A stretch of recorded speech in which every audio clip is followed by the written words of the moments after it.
আল্লাহ তুমি সাক্ষী থাকো, আমরা তোমার কোরআনের ভিত্তিতে একটা ইনসাফের মানবিক বাংলাদেশ চাই, যেখানে মানুষ সবাইকে সম্মান করবে, ভালোবাসবে। এই বাংলাদেশটা আল্লাহ তুমি আমাদেরকে দান করো। হে তরুণ যুবকেরা, জেগে উঠো। যেই সমাজের তরুণরা জেগে উঠে, সেই সমাজকে আল্লাহ বদলায় দেন।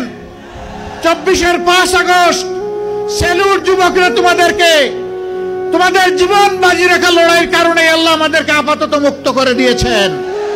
চিরমুক্তির জন্য এবার জেগে উঠো, এবার শপথ নাও, আমরা বাংলাদেশকে কোরআনের আলোকে গড়বই গড়ব ইনশাআল্লাহ। আমরা এর ময়দানে তোমাদের সাথে আমাকে পাবা, মিছিলের পিছনে নয়, সামনের কাতারে থাকবো ইনশাআল্লাহ।